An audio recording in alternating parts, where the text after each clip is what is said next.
Hey everyone, it's Mr. Puddick here. Hope you enjoyed yesterday's story, and I've got a new story today.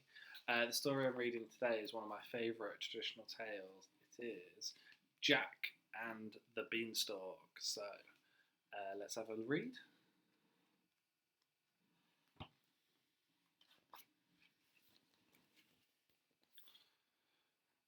Deep in the countryside lived a widow and her son Jack. Their cottage was crumbling and their clothes were patched. They were very, very poor. One day Jack's mother said, "We must sell our cow. Take her to the market, Jack, and bring home some gold pieces." And so Jack set off to town. But before Jack had got very far, he met a strange little man. "That's a fine cow," the man said. "I'll swap you 5 magic beans." "Magic beans," said Jack. "Are they real magic?" "Magic they are, or chop off my beard and knit it into a jumper," said the little old man. Magic beans! Jack couldn't wait to show his mother. He clutched them tightly in his hand and he ran all the way home. Jack's mother was furious. "We need money, not useless old beans." And she threw them out the window. But late that night, a tiny bean sprout poked out from the ground, and then it grew and grew and grew. The next morning, the beanstalk stretched high into the sky.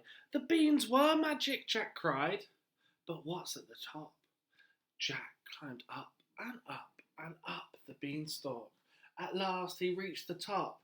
There, shimmering in the sunlight, was a magnificent castle. Just then Jack's stomach rumbled. "I must find some breakfast," he thought, and he tapped on the castle door. The door creaked open, and a huge giantess smiled down. "Hello!" Jack shouted up. "Do you have any food?" "You poor thing! Come right in, but quickly before the giant gets in," said the giantess. What an amazing feast! There was an enormous loaf of bread and a gigantic jar of jam. Jack tucked in at once, but suddenly the room started to shake. Boom, boom, boom. "Goodness me, he's coming!" And she shoved Jack under a teacup. Into the room stomped a big, scary, hungry giant.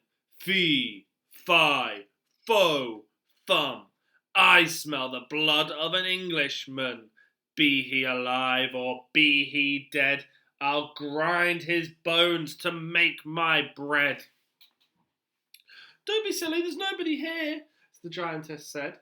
"Now go and wash before breakfast."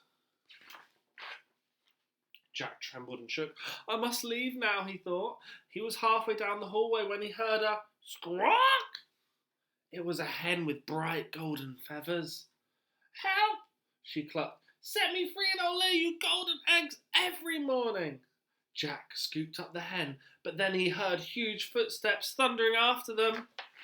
Boom, boom, boom. "Fee, fi, fo, fum. I smell the blood of an Englishman. And there he is!"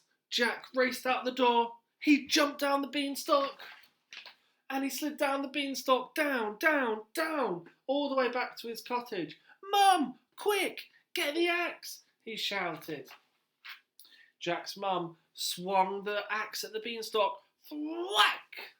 It shuddered and shook, and then the giant came tumbling down. Crash! And that was the end of the giant. Jack hugged his mother tight. "Look what I found," and he showed her the golden hen.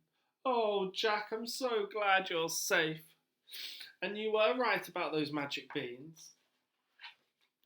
So Jack and his mum and the golden hen all lived happily ever after. And with lots of golden eggs, they were never poor again. The end. Right, I hope you enjoyed that story. I really like this version of Jack and the Beanstalk. I think the pictures are really nice, and I think the language is really nice. I was having to think about what activities you could do at home, and I was thinking you could grow your own beanstalk. So all you need is a sandwich bag, some kitchen paper, and some beans. And they can be any type of beans. So get your sandwich bag. Oh, show you like that. Get some kitchen paper, make it nice and wet, and then put your beans in there. And then you just need to leave it in a sunny place. So either tape it to a window or leave it out in the sun and leave it there for 2 weeks.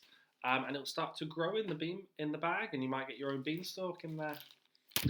Right, I hope you enjoyed today's story. I'll be back again tomorrow with a new story. See you tomorrow. Bye.